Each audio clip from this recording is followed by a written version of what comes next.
resources that come after you've completed the FAFSA. Just to give you a basic understanding of student financial aid, there are two types of aid you can get from the school. You can get merit-based aid, which is based on academics, which means your grades, talent, which doesn't have to mean sports talents, that's athletic-based, but there are other talents as well, like musical talent, things like that.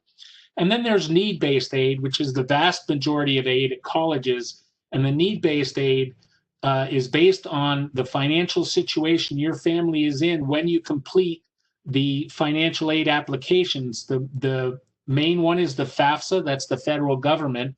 There are a couple of others. One's called the CSS profile that many private schools use, and some schools have some institutional applications as well. And to find out what your school needs from you, you would the financial aid office would be the place to call for that. Basic principles of need-based aid. Again, we're talking about need-based aid. Here is the basic idea is that students and families are primarily responsible to pay the college costs based on their ability to pay, not how much they're willing to pay, but how much they're able to pay based on the financial aid applications. And a family's ability to pay is evaluated in as an equitable manner as possible, which is why the FAFSA is used for federal programs and some state programs. You'll notice like the UNC grant program for both UNC schools and private schools and community colleges is also based on the FAFSA application. The determination of need and your need-based aid is based on that snapshot that you give when you're completing the FAFSA, which is why every year you need to complete the FAFSA as you go through your college career. And aid isn't necessarily designed to pay the entire way through college. It's designed to give you access to a college and a choice of colleges to go to. You can complete the FAFSA online at fafsa.gov. Now, it's after October 1st, so it's active and alive. As I mentioned, you have to do it each year throughout college to be evaluated for aid. It's required for all federal aid, and as I mentioned, in North Carolina for some state aid as well. It determines eligibility for the Pell Grant. And basically, the FAFSA, almost all of them are filed online, which is the fastest and most efficient way to do it. If you have trouble filling it out online, there are some other ways to do it, but they're a little bit more cumbersome and they take quite a bit longer. You can download a screen fillable paper form, but again, if you can do it online, that's the way to do it. Before beginning to complete the FAFSA, you want to know that your 2019 federal income tax information will be requested. And it's after October 15th, so everybody's taxes should be done even for 2019, even if you've requested an extension. You will need to complete the FAFSA Social Security numbers of the student and at least one of the parents, your income tax returns and W-2s and other money that you may have earned in 2019, untaxed income information, and other asset information that you may need. Make sure that you complete the FAFSA by your school priority deadlines. Each school is different. For instance, at the School of the Arts, our priority deadline is February 1st. Some schools have a January 1st deadline, and some may be in March, but make sure you're aware of your school's deadline. You can print out a FAFSA on the Web Worksheet to practice if you'd like, and you want to make sure that you get your FSA ID if you don't already have one. You'll need that to sign the FAFSA. What is an FSA ID? Well, it is something that you select. You select a username and a password. Every student has to have an FSA ID, and every parent of a dependent student must also have an FSA ID, and it has to be their own. It cannot be shared. The student will have one and the parent will have one. The FSA ID is used to sign or access all of your federal forms that you'll need to fill out during your college career, which includes the FAFSA, promissory notes, when you have to do your online counseling if you borrow loans. So you'll want to get that FSA ID taken care of before you begin the FAFSA process so that you can use it to sign the FAFSA.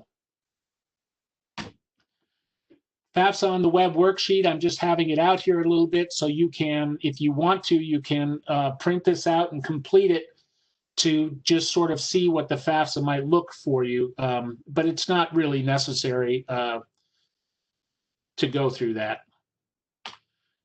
This is the front page of the FAFSA. When you sign on to FAFSA.gov, this is what you'll see. And you'll see the top, you notice it's new to the FAFSA process, or if you are a returning user, you can log in on from the second button, but the top one is for all new filers. Another option, rather than going on to a desktop or laptop, is the My Student Aid app, which you can download onto your phone, and you can complete the FAFSA from your mobile device, whether it's an iPad or your cell phone or whatever. You can do anything that you need to do on the FAFSA.gov website, you can do on the My Student Aid app. I will note that right now they're in the middle of upgrading that app, so it doesn't actually do anything differently than the website right now. Beginning in December, they'll have updated that app to be a little more user-friendly. This is what the mobile app looks like currently. So if you wanted to look at it on your phone, this is what you would see. The FAFSA sections, this is the information that you'll be going through. You'll see that there are 7 distinct sections. Student information, the school that you want your FAFSA information sent to, and you can select up to 10 schools to have your information sent to. Whether you've applied to them at this point or not, or whether you've been accepted, you should just put in as many schools as you want the first time you fill it out, so they'll have your information when you do apply if you haven't already. Talks about your dependency status, parental information, your financial information, and then the last 2 are great. You just sign it, submit it, and get a confirmation that you're all done. Dependency, that's something we need to talk briefly about. Students are considered dependent students unless they're 24 years old, married, graduate students, a veteran or on active duty, have children of their own, are an orphan or a foster child, have gone through legal emancipation, are in a guardianship, or are homeless at the time of filling out the FAFSA. If any of those things are not true, then you will be considered a dependent student and will be required to put in parental information in order to be considered for aid from your school. Household size. This is something else that's important on the FAFSA. These are the things that are included in household size, and this is one of the most common mistakes I see when people are filling out the FAFSA. You want to make sure that you get your household size correct, which includes the student, the parent of the dependent student, any other children that are living in the household or will live in the household, or even if they're not living in the household, if the parents are responsible for them. For instance, if you have an older brother or sister that's a senior in college and your parents are still filing a FAFSA for them, they would also be considered living in the household. And then any other people who live in the household with your parents who your parents are supporting more than half, that might be an aunt, an uncle, a grandparent, or something like that. So make sure that you're paying attention to the household size question on the FAFSA, because it has a big impact on your ability to pay, or your final number called the EFC of the FAFSA. Who are considered parents on the FAFSA? Parents are either biological or adoptive parents, okay? Parents who live with each other both need to be listed on the FAFSA, whether they're married or not. If they both live in the same household, they both are listed on the FAFSA. If your parents are divorced or separated and they are not remarried, then you would fill out the FAFSA with the parents with whom you lived more during the past 12 months. If there was 100% equal custody, then you would use the parent who supported the student financially more during the past 12 months. And remember, I'll say it again, if the parent is remarried, if you have say a mother and a stepfather, you need to answer the questions about the parent and the step parent on the FAFSA, okay? And of course, you may just have a single parent who's either widowed, not remarried, or had never married in the first place. Here's the reason the parent information is asked for. It's basically because the federal government and state governments believe that the family should help pay the educational expenses of the student. That's to make sure that the monies expended by the federal government and the state governments are directed to students who have the highest amount of need. They have the most need. And it doesn't matter whether the parents are married or unmarried when the parents are living together. Who are not parents? If you are in a foster home, if you are in a legal guardianship who have not adopted, relatives such as grandparents, if you or aunts or uncles, if you're living with people who are not your parents, they should not be used on the FAFSA as the parent. And in a sort of interesting situation that doesn't happen much is this: if you live with a step parent who has not adopted you, but your natural parent is deceased, you do not list the step parent on the FAFSA. If you are in a situation like that, such as living with your grandparents, if there is a remaining biological parent who you don't live with, that's who you would list as the parent on the FAFSA, whether you live with them or not, okay? Quickly, I'm going to go over the IRS Data Retrieval Tool, which is a neat tool. It really simplifies the FAFSA. Basically, this is a tool you can use when completing the FAFSA, so you don't have to enter all your financial information from your taxes. You can use the Data Retrieval Tool, and it will pull all the information from the IRS directly into the FAFSA. And you can use that as long as there are 3 reasons why you might not be able to use it. If your parents are married, filing separately, if their marital status changed after December 31st of 2018, or if they filed a foreign tax return, you would not be able to use the data retrieval. But pretty much everybody else can use the data retrieval if they choose to.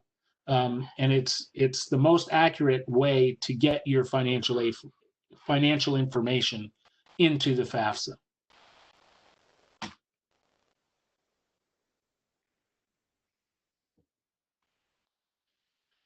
Once again, using the data retrieval tool, you'll need a social security number and an FSA ID.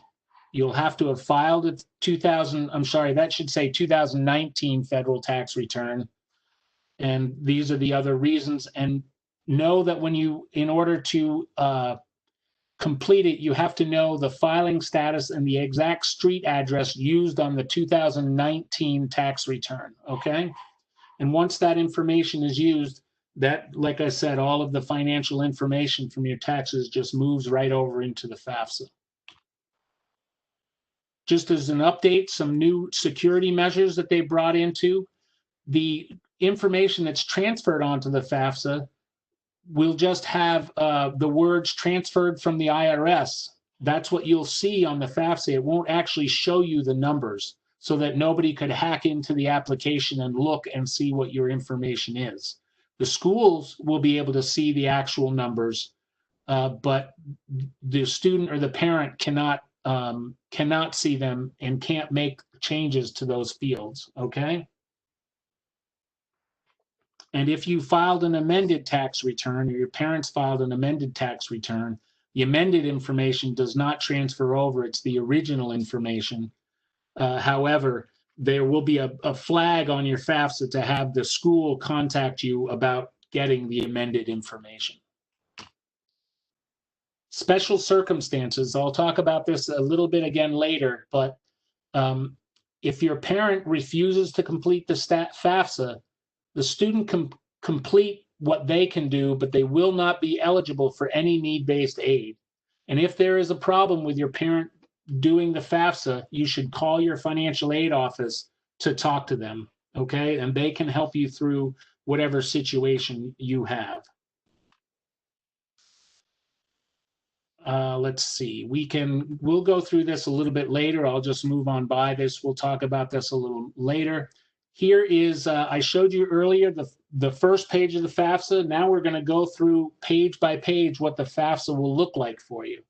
You'll see that it will give you state deadlines for the FAFSA. So if you were to type in North Carolina in here and the 2021 year, it would give you what the state has for a deadline.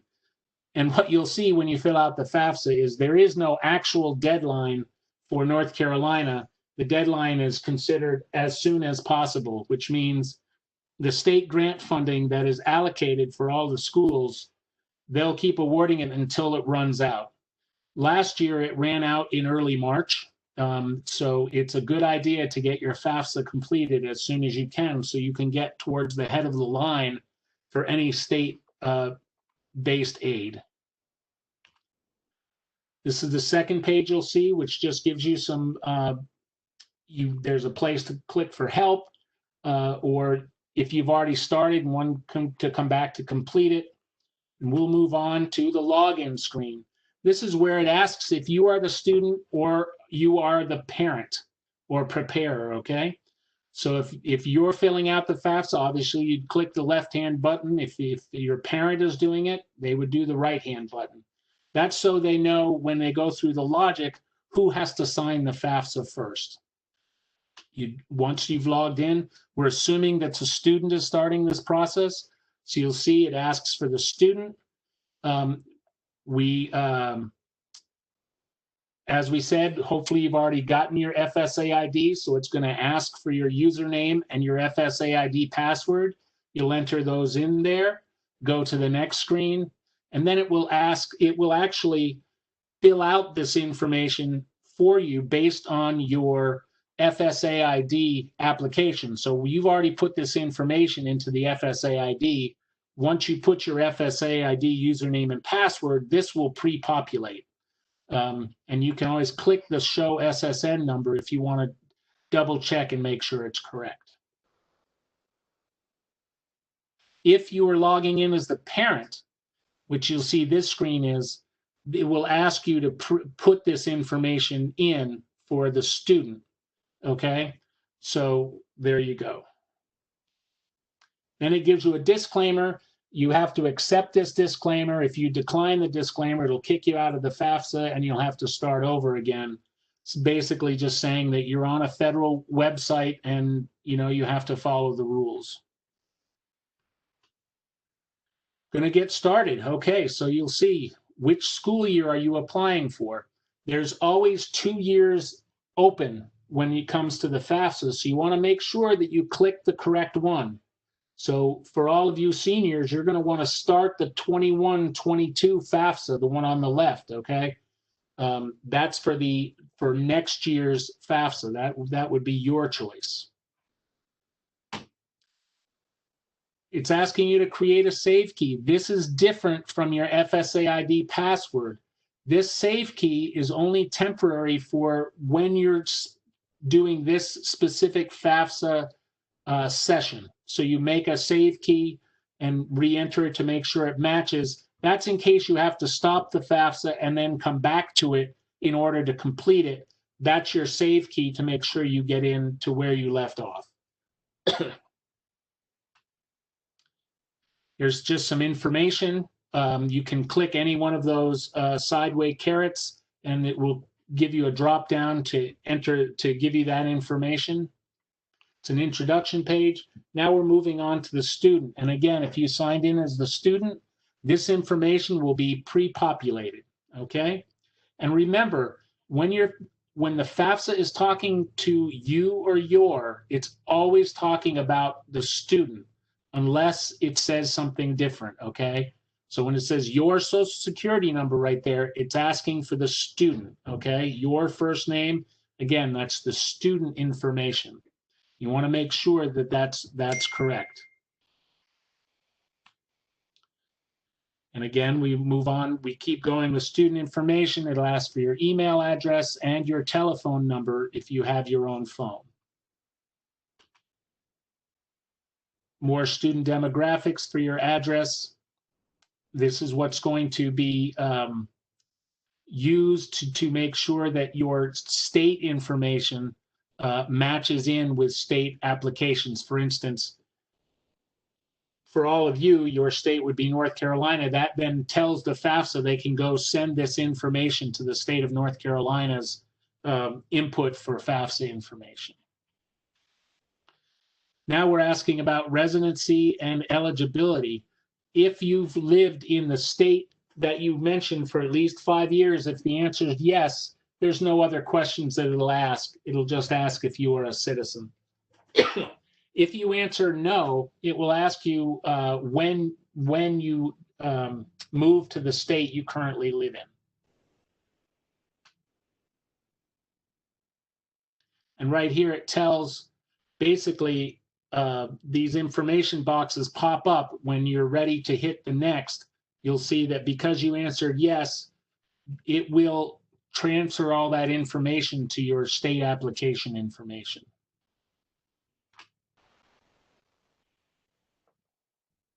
Next questions are whether you have a high school diploma or not, because you have to have a high school diploma or equivalent. And you'll see on the right, there's a little drop-down box there. You need a high school diploma, homeschool credential, or a GED in order to be eligible for federal financial aid.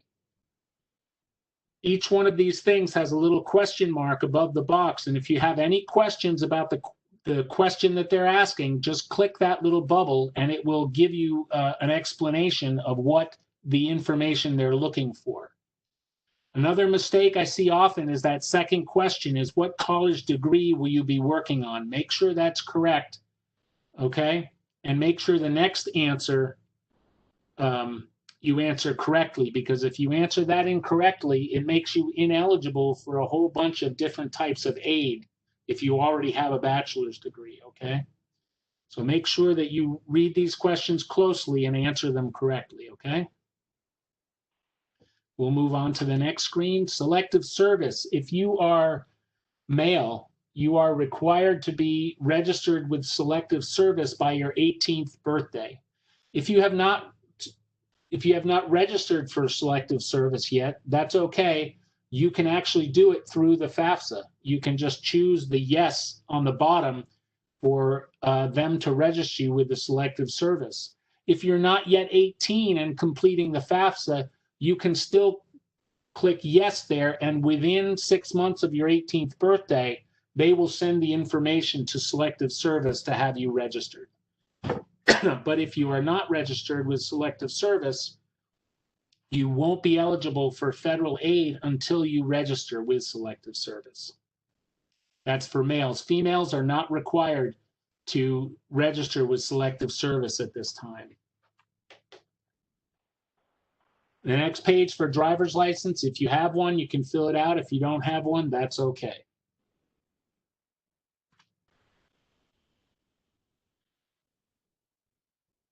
It asks if you were a foster youth or if you were ever in a foster situation. That's for determining dependency status.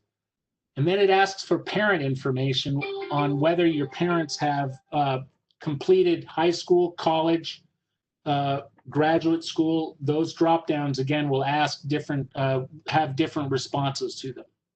And remember, that's wants to know how much your parent has completed.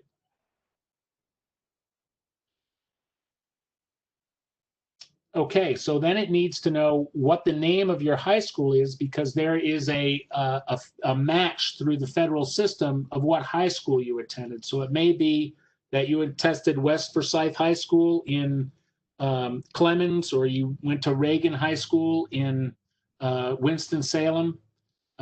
You have to answer those 3 questions, so it makes it gets you a match. And once you put that in there, you click search, and it will give you the options. Oh, did you mean this one or that one or the other? And then you can click on which one you want it to select, okay? You see in Iowa, apparently there's a lot of schools that start with West, so you would need to choose which one of those schools you belong to. Now it's asking for the colleges that you want the FAFSA information sent to. And this is where you can search a bunch of different ways. If you were to type yes, you know the college federal school code. If you typed yes, a little box would open up there and you can just put the school code in. If you don't, that's fine. You can search by state, by city, or by school name. And once you search, again, you click search, you would get this little box, and 4 or 5 colleges might come up depending on what you put in there, and you can use the checkbox to choose which ones you want to add, okay? And each time you add one, if you want to add more, you just click the box down at the bottom right that says add more schools, and you can, as I said before, you can list up to 10 schools on your FAFSA. Just as a side note, the schools that you send your FAFSA information do not know which other schools you're sending it to. So there isn't any sort of competitive advantage to listing a school first, second, or third. It doesn't really matter. The schools, when they get the FAFSA information, they can only see that you've selected them, not how many other schools you've selected. Okay, once you've selected your school, it will ask you what your housing plan, if you're going to live on campus, off campus, or at home with your parents. And you just make that choice right here. It doesn't have to be your final choice. You can change your decision later. That would be up to the school to make changes once they get their information. So you can answer that however best works for you. Now it's going to ask the student dependency questions. Remember, we talked about those a little bit before. It's going to ask your marital status. Presumably, most of you guys who are seniors are single, so hopefully that's your answer. But again, it has a drop-down box where you can choose other choices if you are not single at this time. Moving on, it asks if you'll have any children that you support. Now, even if you have a child, but you don't support that child, say your parents support that child, then you would say no to that question. But if you do support the child, you would answer yes to that question, okay? And again, when it says support, it means more than half of the support, okay? More dependency questions. You'll see this is sort of defaults to none of the above, but this asks about whether you are or were in the armed forces. If you were in foster care, we talked a little bit about those before, and guardianship, okay?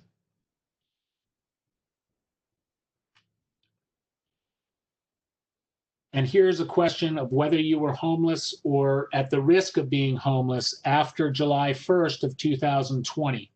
If you answer yes to this question, they will require you to get documentation for that, okay? But that's something that the school would be collecting, not FAFSA itself.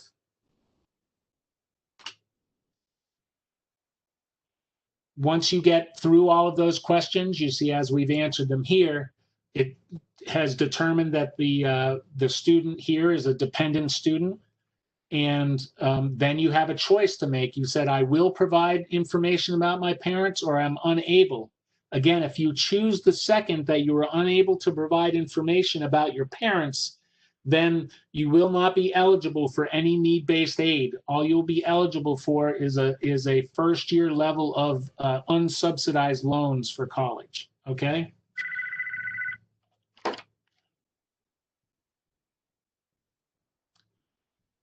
Okay, let's see. And you'll notice on the top of this screen, and it's probably said it a couple other times, there's a green box that says application was successfully saved.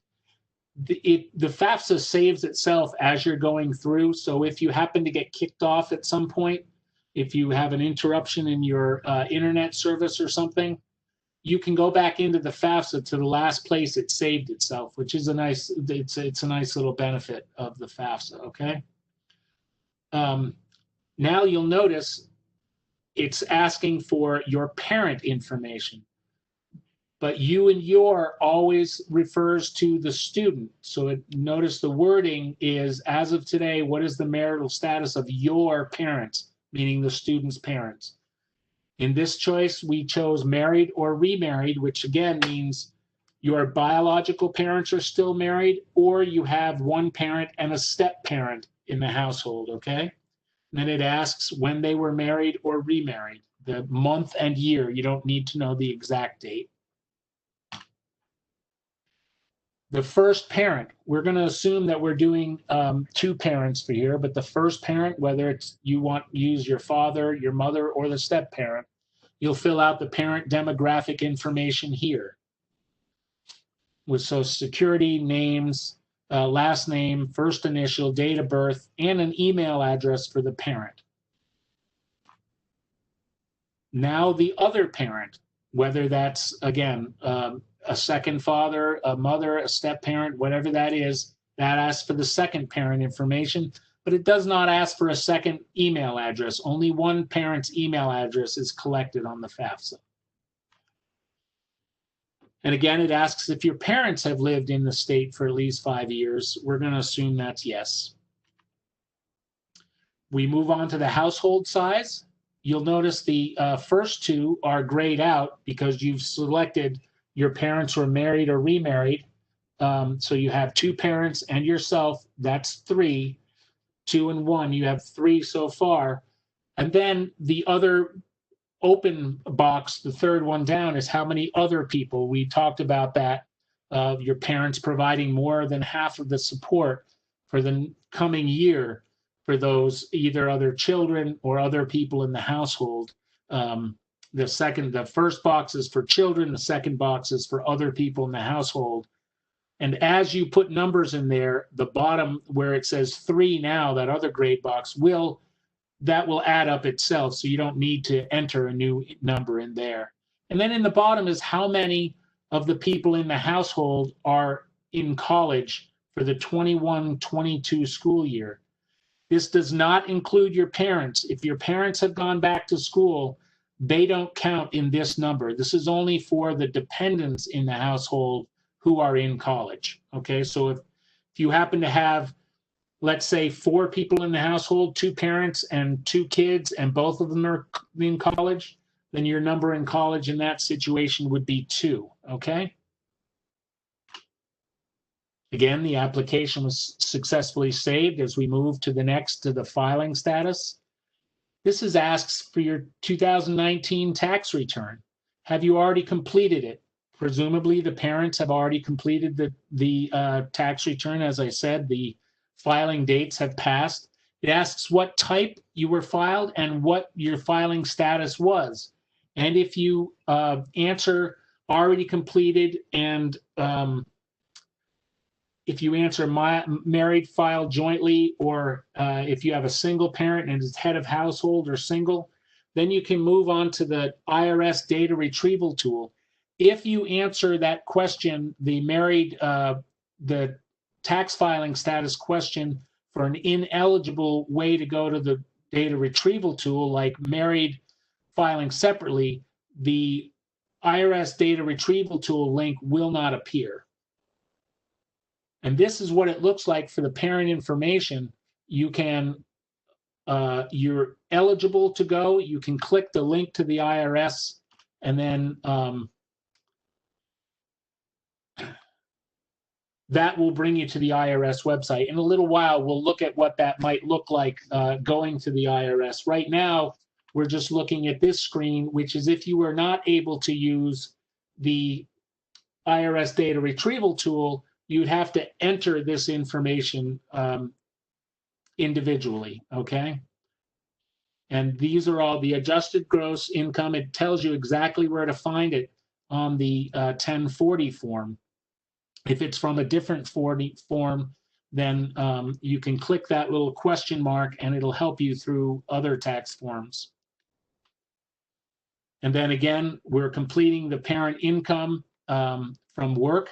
This you'll get from your parent's W-2 information. And remember, parent 1 is the first parent you listed on the FAFSA, and parent 2 is the second person. Make sure you keep those separate and don't confuse the numbers for each one of them, because behind the scenes, excuse me, the algorithm for the FAFSA, it makes a difference based on exclusions for income, based on the age of a parent, what they're allowed to exclude for income. So you want to make sure that the parent one you listed at the beginning of the FAFSA, you consistently list that same information for that parent one as you go through the FAFSA, okay?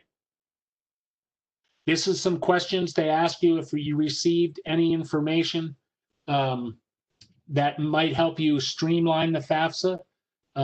For instance, down here, you'll notice in the second part, it asks if you received SNAP benefits, and if you check that yes, basically what happens is there's skip logic behind the FAFSA, and then it skips some questions you don't have to answer if you've received any of these listed benefits. If you received none of those listed, then you'd click the none of the above, and you'd move on to the next screen. Up on the top part, one of the questions is either of your parent a dislocated worker? And you can either click on that link or on the question box to see what a dislocated worker means. And basically that means someone who is currently unemployed or not able to work.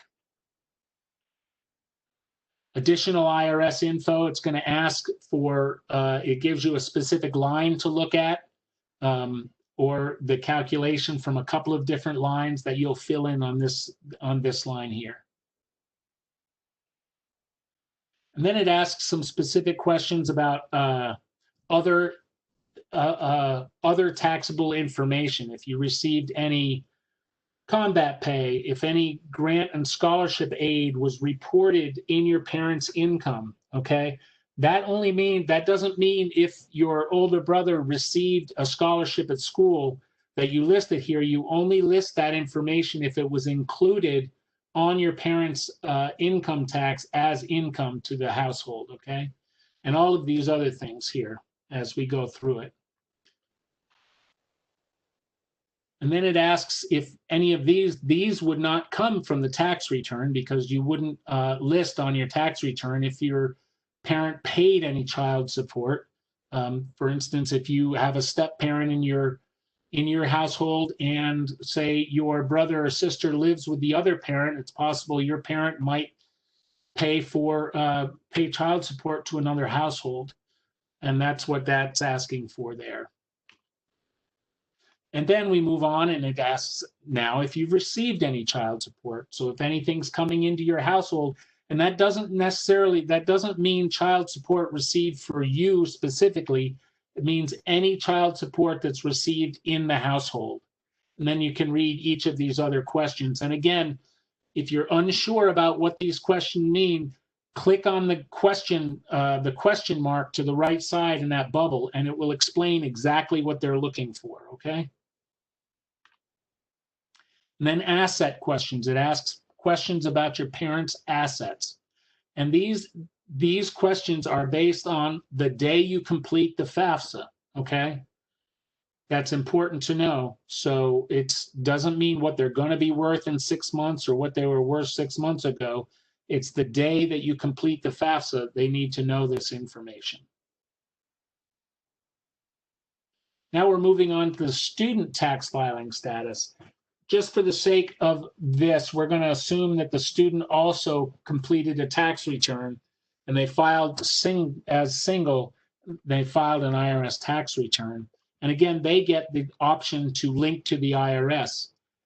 If you answer the first question that said will not file, that's one of the options on the first questions, will not file, then none of the other questions appear on here, because if you didn't file a tax return, obviously there's nothing at the IRS for them to get to. But this is what will look like if you did file a tax return and want to link to the IRS Data Retrieval Tool. This is what will come up once you click that IRS Data Link to the IRS button. It will tell you you're leaving the FAFSA and you're going to the IRS. You click OK, and it brings you to the IRS. And it tells you again, hey, you're only allowed to be here if your authorized to be completing the FAFSA. You have to click OK on that. And then it asks for first name, last name. The Social Security number is pre-filled based on whether it's the student or the parent. Date of birth, what type of return you filed, and the street address exactly as it appears on the tax return that you filed. Okay, so if you has moved from the time you filled out your 2019 tax return, make sure you put what address was on the 2019 federal tax return. Okay, so those things have to match exactly. And if this was your parent doing it, would be the same thing. They need to put the correct filing status and the correct street address on this part of the screen. And for the upper portion with the first name and the last name for the parent, either parent who appears on the tax return can go in the first and last name. Gives you the rest of it. Make sure that you have that correct: zip code, state, city, and country. Once you've filled all that information, you can hit submit. And once you hit submit, then this tells you what's going to go over to the FAFSA, and you will make a choice. Either you will click that box that says transfer my tax information, that's the upper gray box, or if you decide you don't want to do it, you can click do not transfer my information.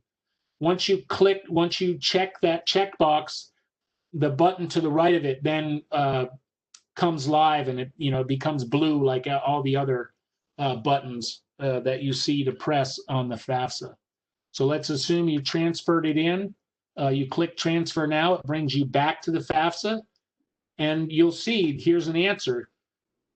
What was your adjusted gross income? Instead of there being an open box for you to fill out, it just says transferred from the IRS. So all that information came, and it's been transferred from the IRS.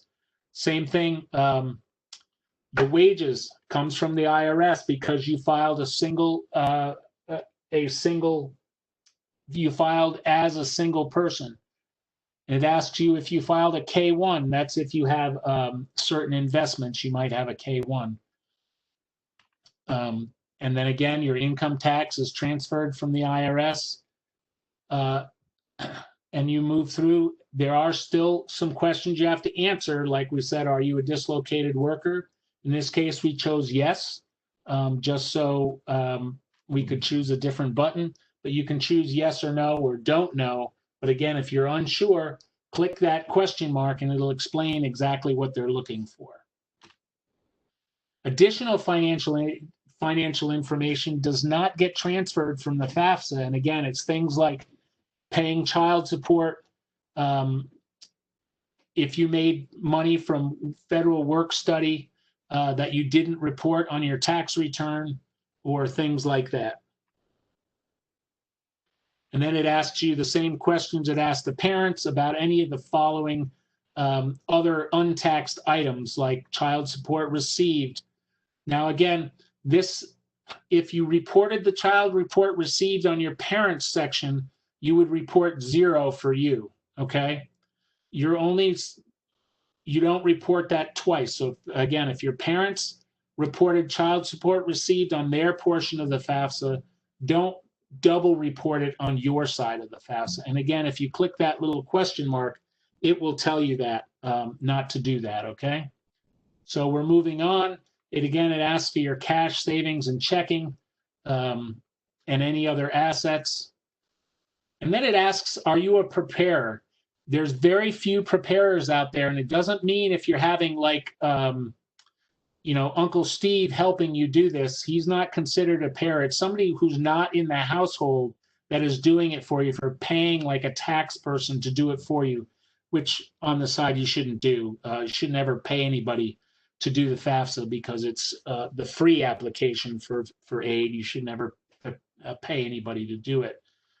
That's the last question. Then it gives you a summary of all the questions you answered, so you can double check to make sure there are no mistakes on there. That's called the student aid report, which it gives you. Then it says you both need to sign it. So whoever's going to sign it first, you click that lower dark blue button. You go in there, you click agree. Once you click next, it'll ask you to sign this FAFSA, which will ask you to put in your FSA ID. Boom, once you've done it, it says signed electronically. You can choose provide parent, they can sign it next. And then you want to know whether you're signing as parent 1 or parent 2, so it can match up your FSA ID to the Social Security number. So it'll give you that choice. You make that choice. Again, agree, put in your FSA ID and username and password, click sign this FAFSA, and then you're done. Once they're both signed, you'll get this confirmation signature status that said they're both signed electronically. You're not finished, though. You still have to submit the FAFSA. Down in the bottom right, you'll see that dark blue box, submit my FAFSA now. Once you've clicked that, you'll get a congratulations and confirmation page, which says, boom, you've done it. What happens next, that'll tell you. And at the bottom of that, it'll tell you what your EFC, or estimated expected family contribution is. You can, and then it'll tell you which colleges are being sent the information. In this one, we only chose 1, but if you had chosen 5 or 6, they would all be there for you.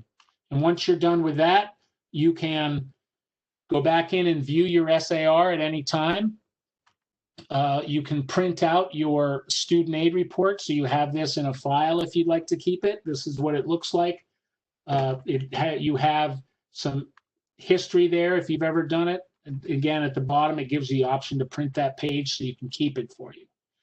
Just going on a little further before I wrap up, once you've completed your FAFSA, about 30 to 35% of the people who complete a FAFSA are selected for verification. That means the school will contact you for additional documentation to verify the information that you've put on the FAFSA.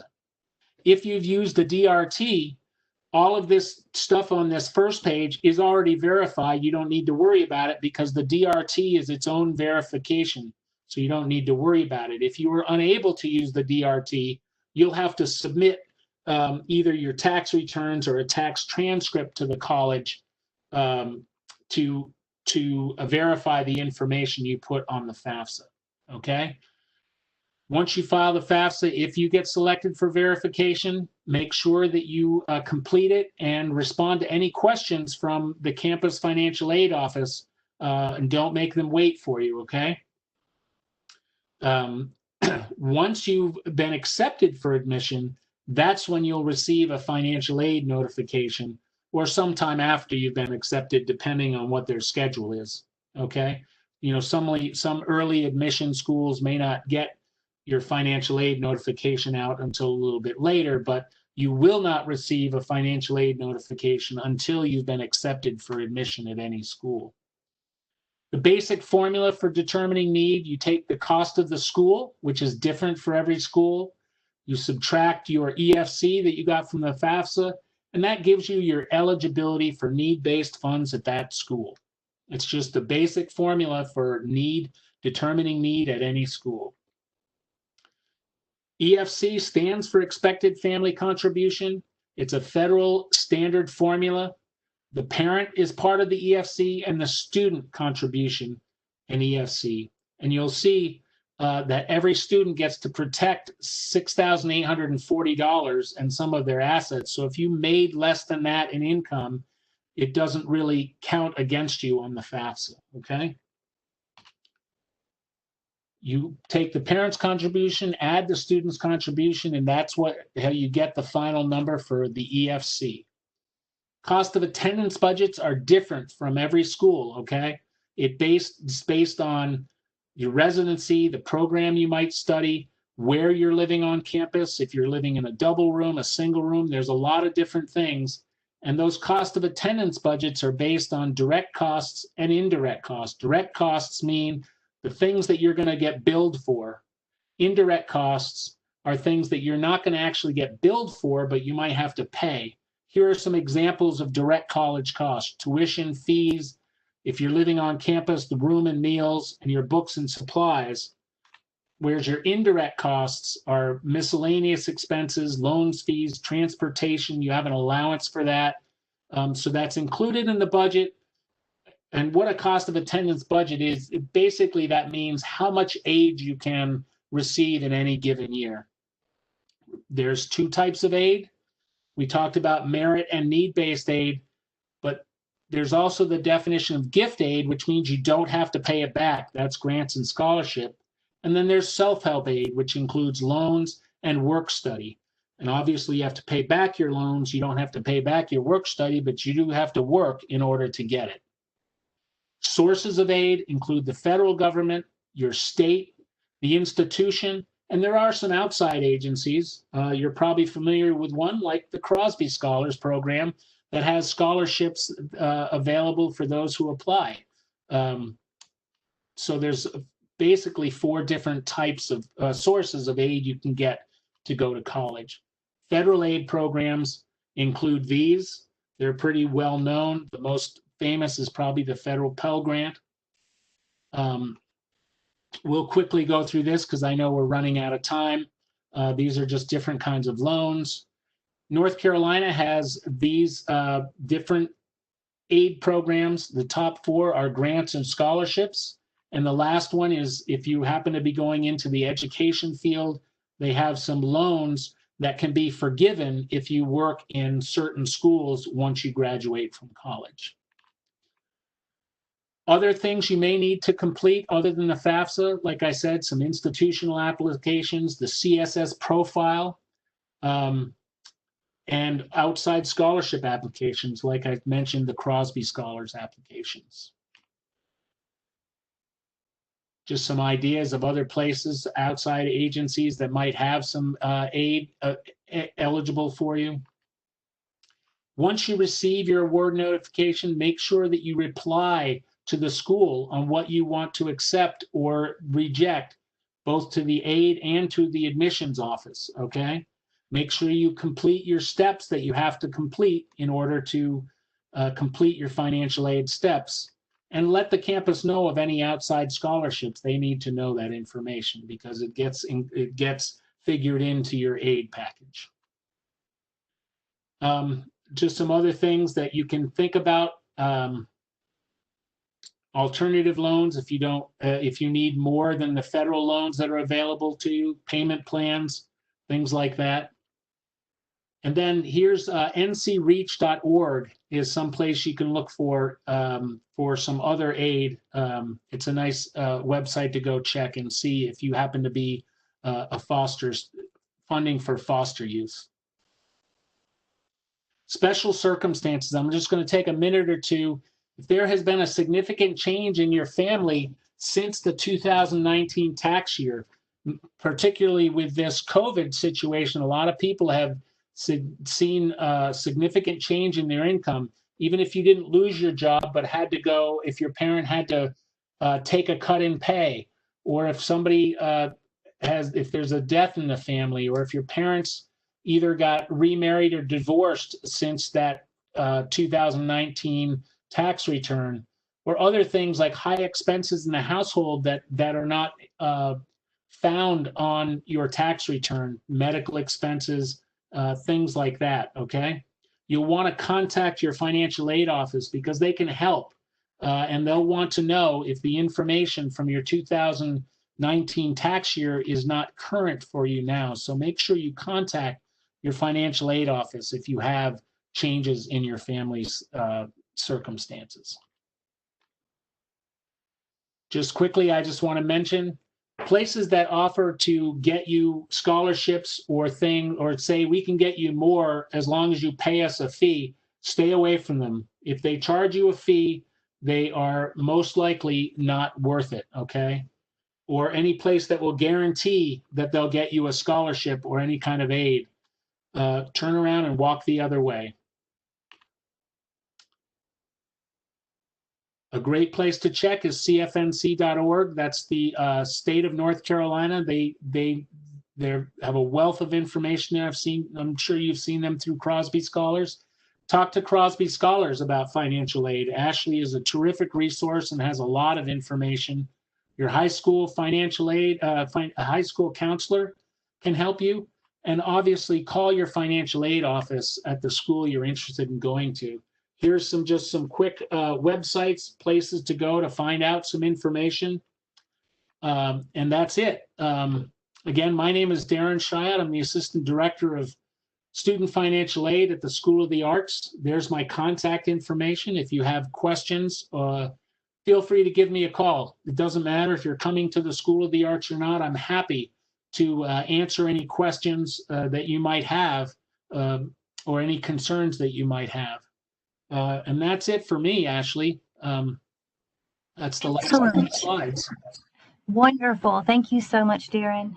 I do have a couple of questions I'd like to go ahead and ask. We have a couple minutes left.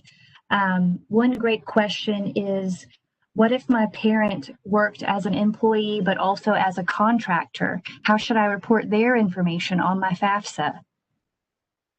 Well, that would just be it would just be reported with their tax information, so they wouldn't get reported any differently. If they had 2 jobs or 3 jobs or whatever, it would just be their tax information, which just comes from a single place. Excellent. Another question is, can you please give any examples of types of K-1 investments? Yeah, K-1 is generally if there's a trust, if you're receiving money from a trust, or if your parents or grandparents had an annuity or a business that was that you were receiving money from. But that's something you would know when you fill out your tax return, because the K-1 is a form on the tax form. So you would have that in front of you with your taxes if you had a K-1 to use. Excellent. Another question is, if I am filing the FAFSA for my twins, do I need 2 separate parent FSA IDs, one for each child? Well, each child would need their own FSA ID, but you as a parent would only need your FSA ID. So even if you have, say, 4 kids in college, the parent would only have their one FSA ID. Excellent. I have one last quick question. It says, I do not have a relationship with my parents. I live with my grandparents. Can I skip questions about them on my FAFSA? Well, no. If either of your parents are still alive, then you would have to answer questions about them. Perhaps your grandparent could help you find some information about them or get in touch with them. If you're unable to get in touch with those parents, what you should do is call the financial aid office at your school and explain your situation, and they will help you work through what you need to do to complete the FAFSA. Fantastic. I have just one more question that came in. I promise this is the last one. It says, will parents need to report retirement plan funds such as a 401k? No, thank you for asking that. I should have brought that up. When you're completing the asset portion for parents and students, retirement funds are not included for any of those assets. So if you have a 401k, a 401(b), a pension, anything like that, IRAs, anything like that are not counted on the FAFSA as assets. Wonderful. Great question. Thank you again, Darren. Thank you again to everyone who attended tonight. We are putting the confirmation of attendance into the chat box. So if you do want to receive credit for attending, please click on that link and fill out the information so that we can award your attendance. We'll leave this link live for another few minutes, so please go ahead and click that link now if you haven't already before you log out. Remember also, if you did not hear your question answered tonight, we will follow up with you via email. Before we all log off, I'd like to mention just a couple of additional opportunities for aid that you can take advantage of as a Crosby Scholar. So the very first would be Crosby Scholars Scholarship Opportunities, which will become available beginning in January 2021 in your Crosby Scholars student portal. new scholarship opportunities will be posted in the student portal every single week, starting in January and going all through the months of February, March, and April. So remember that these scholarship opportunities are only available to Crosby Scholars. So take advantage and submit as many applications as you're eligible for. The second source of aid would be Crosby Scholars Last Dollar Grant, which is a need-based grant that Crosby Scholars who are eligible for can apply for beginning around late spring of senior year. So next year, late spring. So keep in mind, this grant isn't automatically granted to everyone, but all seniors who are eligible can apply and absolutely should do so. Beginning in early May. Sometimes it's late April, sometimes it's early May of senior year, but we will definitely let you know all kinds of different ways via email, social media, etc. Of course, if you have any questions at all about Crosby Scholars scholarships, Last Dollar Grant, financial aid, scholarships, any of those things, you can reach out to me at any time. My email address is going in the chat box. It's awilson@crosbyscholars.org. Please feel free to reach out to me. And that's it, guys. Thank you so much for your attendance. Remember, don't log off until you've submitted that confirmation of attendance. Thanks again and have a great evening.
All right, Sam, that's a wrap.